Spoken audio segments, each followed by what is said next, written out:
মাঠের রেকর্ড ভাঙা করার পর এবার জীবনের সবচেয়ে বড় নতুন অধ্যায় শুরু করতে চলেছেন পর্তুগিজ সুপারস্টার ক্রিস্টিয়ানো রোনালদো। দীর্ঘদিনের প্রেমিকা জর্জিনা রদ্রিগেজের সঙ্গে তার বিয়ের দিনক্ষণ নিয়ে যে জল্পনা চলছিল, অবশেষে সেটিরই অবসান ঘটেছে।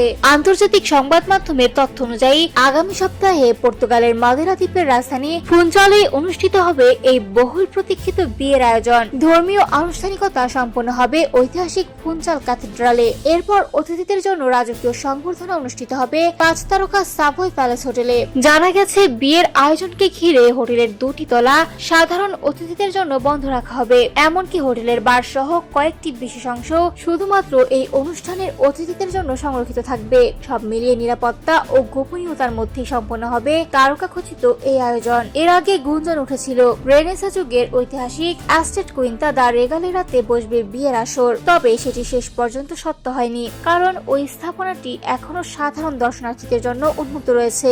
সবচেয়ে আবেগঘন বিষয় হলো, বিপুল সম্পদের মালিক হয়েও রোনালদো বিয়ের জন্য বেছে নিয়েছেন নিজের শিকড়কে। প্রায় $1.5 বিলিয়ন সম্পদের মালিক এই ফুটবল কিংবদন্তি চাইলে পৃথিবীর যে কোনো বিলাসবহুল শহরে বিয়ের আয়োজন করতে পারতেন, কিন্তু তিনি ফিরছেন সেই ফুনচাল শহরেই, যেখানে ছোট্ট একটি ঘরে ভাই বোনদের সঙ্গে কষ্ট করে বেড়ে উঠেছিলেন। মাত্র 11 বছর বয়সে স্বপ্নের টানে পাড়ি ছেড়ে স্পোর্টিং লিসবনের একাডেমিতে যোগ দিয়েছিলেন রোনালদো। সেই ছেলেটি আজ বিশ্বের অন্যতম সফল ফুটবলার, অথচ এত সাফল্যের পরও নিজের জন্মভূমি ও শিকড়কে ভুলে যাননি তিনি।